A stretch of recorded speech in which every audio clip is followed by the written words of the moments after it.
हमनी के संस्कृति, हमनी के संस्कार सदा रहे हमनी के साथ।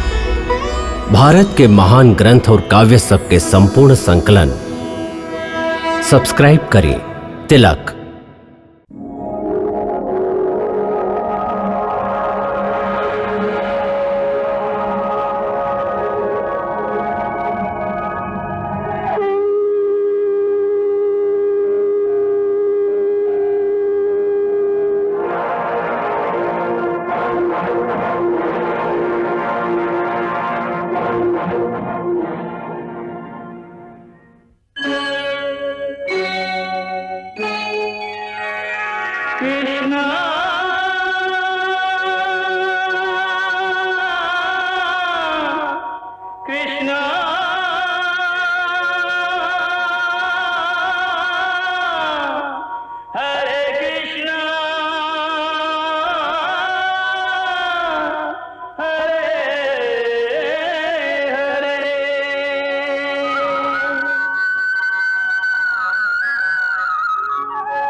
ब्रह्मा जी से ऐसन वरदान पाउले बा कि हम दोनों के बेटा के अलावा कोई ओकर वध ना कर सके।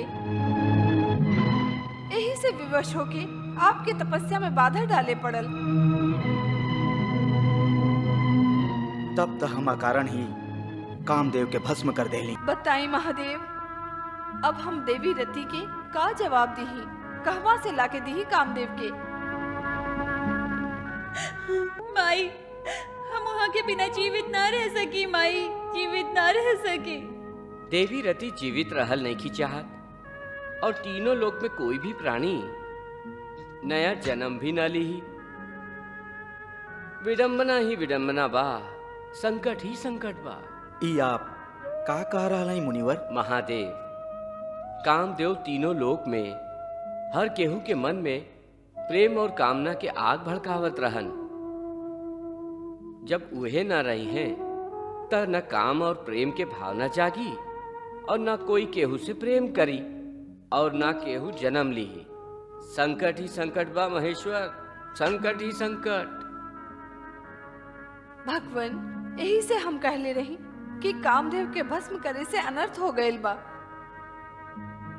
एक ओरी देवी रति अपन पति खोइले बाड़ी तो दूसरा ओरी तीनों लोग के प्रेम स्रोत भी खो गईल बा। यही से हे भगवान, हे दया सागर, आप हम लोग पर दया करें।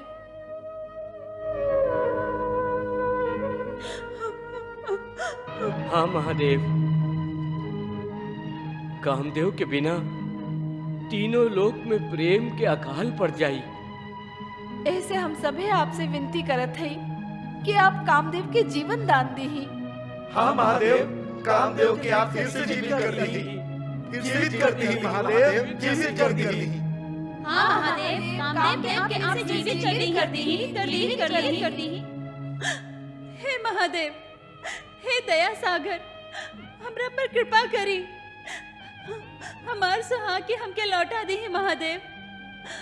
हमार उजड़ल मांग के फिर से सुसज्जित कर दी। हमरा झोरी में प्रेम के भीख डाल दी महादेव। हमार जीवन साथी के हमके लौटा दी। हमरा पर दया करी महादेव। असंभव असंभव असंभव।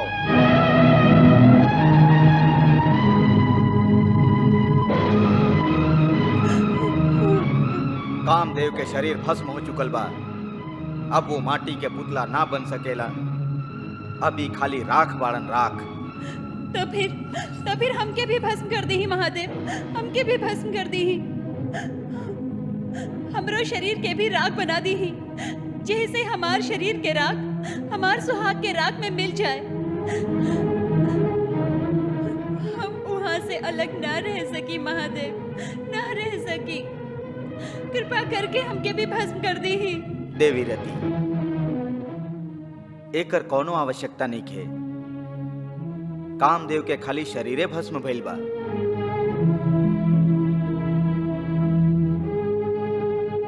खाली शरीर ही भस्म भइल बा? हाँ देवी, कामदेव अमर बाड़न। हमरा हाथ से खाली उनकर शरीरे भस्म भइल बा। हमार पति जीवित बाड़न। हम अभी सुहागिन नहीं। हमार पति जीवित बाड़न तो बाड़न कहवा? देखा ही काहे नहीं खन देत? नारायण नारायण। दिखाई कैसे दी है देवी? उनकर शरीर तो भस्म हो चुकल बा, बेकार हो चुकल बा। अब एकरा खातिर उनका एगो नया शरीर देवे के पड़ी। तो वहाँ के नया शरीर मिली? हाँ देवी। प्रभु, तो आप कामदेव के जल्दी ही शरीर प्रदान करी। हाँ महादेव, हाँ महादेव, हाँ महादेव। हाँ महादेव, हाँ महादेव। ना, ये काम बहुत जल्दी ना हो सकेला। एकरा खातिर लाखों बरिस तक प्रतीक्षा करे के पड़ी। लाखों बरिस तक प्रतीक्षा? लाखों बरिस तक प्रतीक्षा? लाखों बरिस तक प्रतीक्षा? लाखों बरिस तक प्रतीक्षा? इतना युग तक यदि वहाँ के शरीर ना मिलल तो हम वहाँ के दर्शन कैसे करब? वहाँ के हम आरती कैसे उतारब? वहाँ के पूजा कैसे करब हम? निराश काहे होत हऊ देवी? निराशा दयावान विधाता के दया और लीला के अपमान है। प्रार्थना कर, तोहार प्रार्थना वहाँ अवश्य स्वीकार करी है। महादेव, हमरा पर दया करी, आप पर लीला देखाई, हमार नाथ के प्रकट करी महादेव। अवश्य देवी।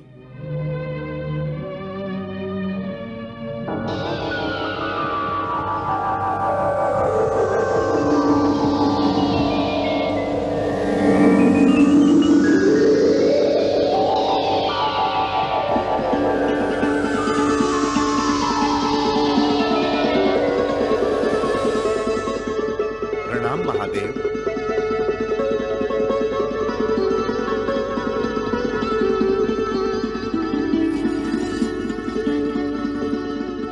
प्रणाम माई।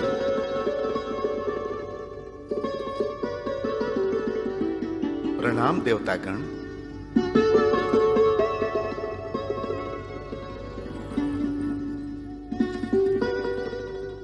देवी रति, ई कामदेव के अशरीरी रूप है। महादेव, हमके अपन शरीर खोवे के खेद नहीं खे। कहे कि हम देवलोक के उद्धार खातिर, आपके जगावे खातिर अनायास ही आपके क्रोध के जगा दिली। होनी तो हो गई महादेव, बाकी हम आपके आभारी भैली कि आप हमके इ नया रूप दिली। महादेव, हमरा पति के शरीर कब मिली? आज से लाखों बरिस बाद द्वापर युग में पृथ्वी लोक पर अधर्मी लोक के संहार करे खातिर जब भगवान विष्णु श्री कृष्ण के अवतार ली हैं, तब उनकर बेटा के रूप में देवी लक्ष्मी के गर्भ से प्रद्युम्न जन्म ली हैं और यह प्रद्युम्न कामदेव के अवतार भी हुई हैं। माने लाखों बरिस तक देवी रति के विरह के पीड़ा सहे के पड़ी और प्रद्युम्न के जन्म के बाद देवी रति और कामदेव के फिर से मिलन हुई। ना, पहले प्रद्युम्न के तारकासुर जैसन दूसर दैत्यराज शंबरासुर के वध करे के हुई। ओकरा बादे दोनों के मिलन संभव हुई। शंबरासुर द्वापर युग में पृथ्वी लोक पर कोलाहल मचाई और प्रद्युम्न के हाथों मारल जाई।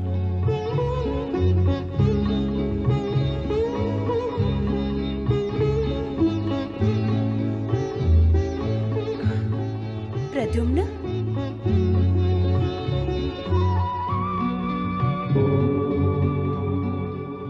देवगण और देवलोक के हित खातिर कामदेव अपना शरीर के भेंट चढ़ा देलन, जेकरा बाद महादेव शिव जी और देवी पार्वती के बियाह संपन्न भइल। आदि माता पार्वती एगो परम प्रतापी बेटा के जन्म दिली, जेकर नाम वो लोग षडानंद रखलस, जेके मुरुगन और कार्तिकेय भी कहल जाला। देवलोक से वंचित देवता लोगन के चिंता और प्रतीक्षा वो समय समाप्त भइल जब कुमार षडानंद दैत्यराज तारकासुर पर आक्रमण करके ओकर वध कैलन।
कामदेव और देवी रति के ई परम संतोष मिलल कि अंततः उनकर प्यार और समर्पण के कारणवश आक्रमणकारी दैत्यराज नष्ट भइल। बिरह के मारल देवी रति कामदेव के शरीर धारण करे के और अपना मिलन के आस में अनंत प्रतीक्षा करत रहली। कितना युग बीत गए, दोनों प्रेमियन के ई पता भी ना चलल और द्वापर युग के उस शुभ घड़ी आ पहुंचल। हे नाथ, हमरा साथे ई कैसन विडंबना भइल बा कि जब से शिवजी आपके शरीर भस्म कर दिहलन तब से आप हमरा साथे त हई, फिर भी साथे नहीं की। हाँ देवी, हम दोनों नदी के दू किनारा के तरह हैं, जे आमने सामने तो बाकी फिर भी मिल न सके।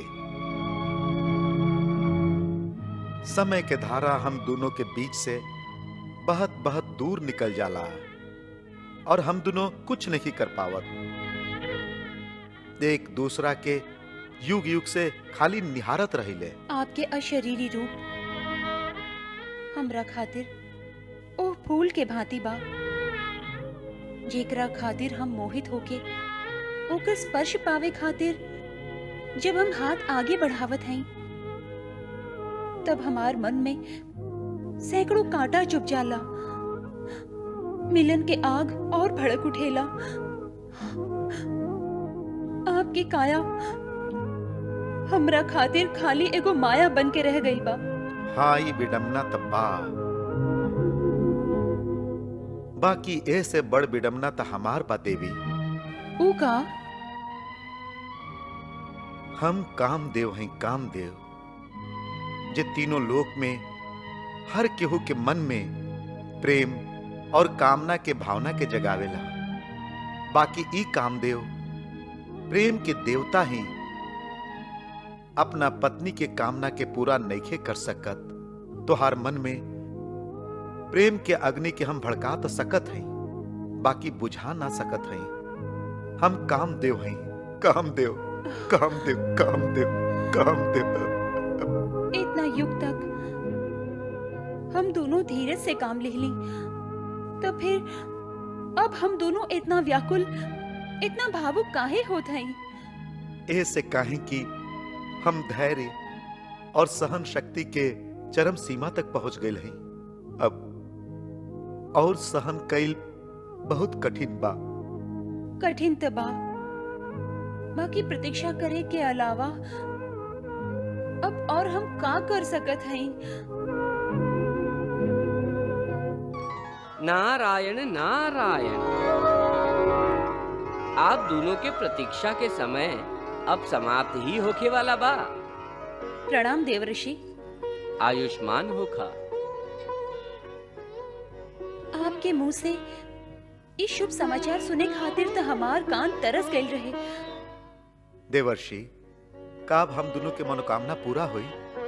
का हमके शरीर मिल जाए? का हम फिर से जन्म ले? नारायण नारायण। आपके मनोकामना भी पूरा होई, आप नया जन्म भी लेब और नया शरीर भी धारण करब। सच मुनिवर? हाँ देवी, लाखों बरिस पहले कामदेव के शरीर के भस्म कैला के बाद महादेव द्वापर युग में कामदेव के जन्म लेबे के भविष्यवाणी कैले रहन। हमके अच्छा तरह से याद बा देवऋषि। हम भुला कैसे सकीले? उ द्वापर युग आ रहल बा। माने हमरा वियोग के दिन समाप्त होई? अवश्य होई, अवश्य। बाकी आपके थोड़ी का और प्रतीक्षा करे के होई देवी। आप तो जानत हैं कि भगवान विष्णु श्री कृष्ण के रूप में अवतार ले चुकल हैं और देवी रुक्मिणी के साथे उनका बियाह भी हो चुकल बा, जे माता लक्ष्मी के अवतार है। उनकर ये बियाह बड़ा ही नाटकीय ढंग से भइल रहे।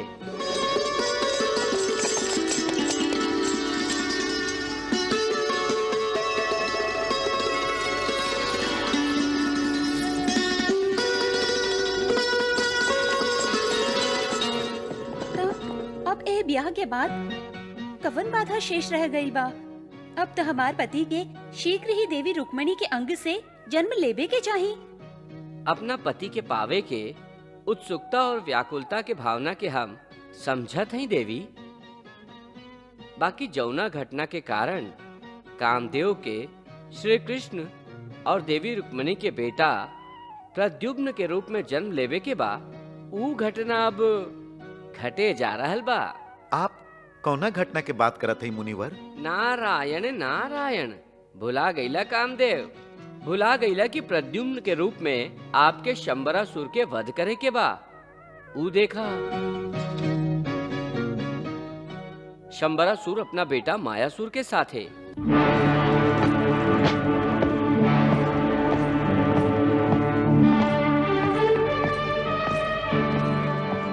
दोनों श्री कृष्ण के विरुद्ध युद्ध के तैयारी पूरा कर ली ले बाड़न और अब ऊ युद्ध खातिर निकले ही वाला बाड़न।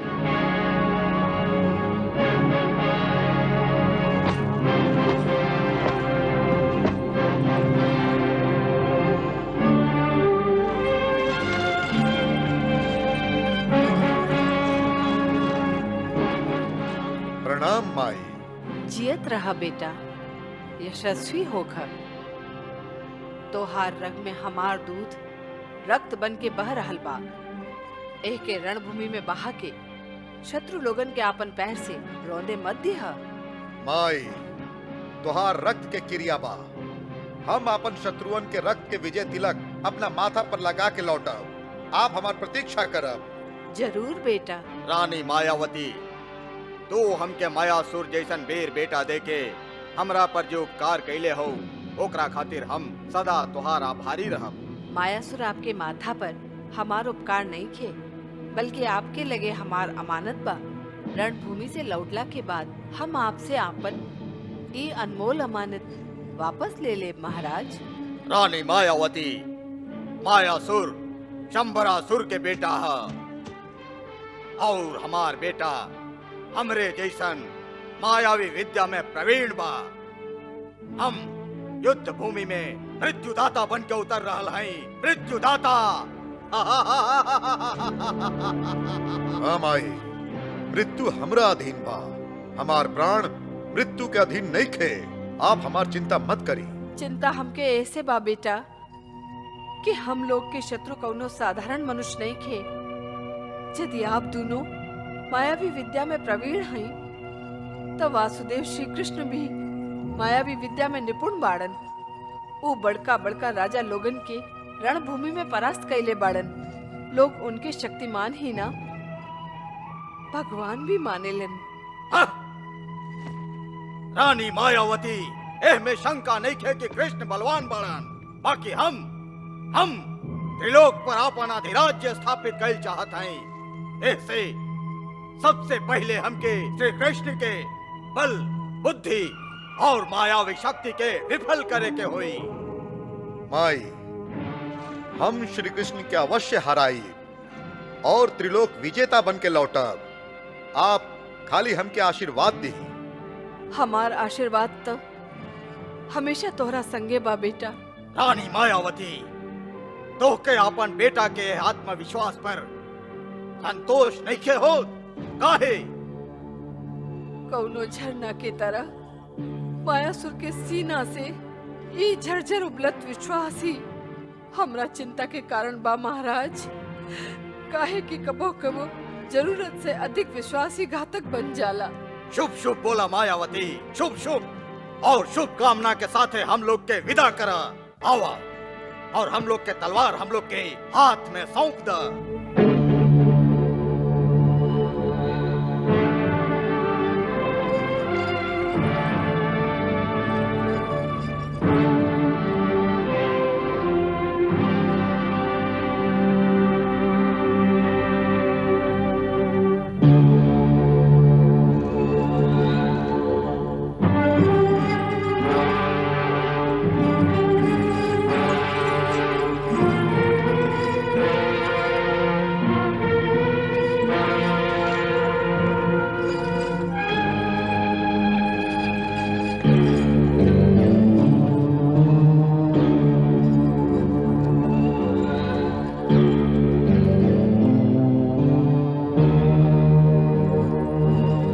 आवा बेटा।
शगुन अच्छा ना रहे, बाकी ही शगुन अच्छा भई।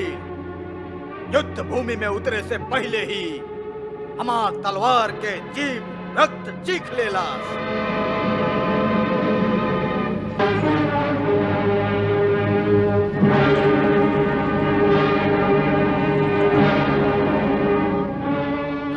मायावती यही के विजय तिलक समझा।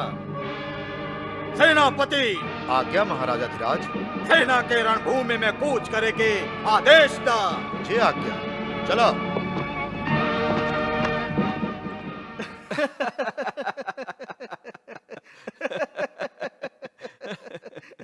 द्वारिकाधीश के जय होखे। गुप्तचर तू? कहा गुप्तचर, का समाचार है? दैत्यराज शंबरासुर अपना बेटा मायासुर के साथे विशाल सेना लेके निकल पड़ल बा। ऊ कौनो क्षण द्वारिका पर आक्रमण कर दी। द्वारिका पर आक्रमण? लागत ऊ लोग के विनाश ऊ लोग के यहाँ खींच के ले आयल हा। कृष्णा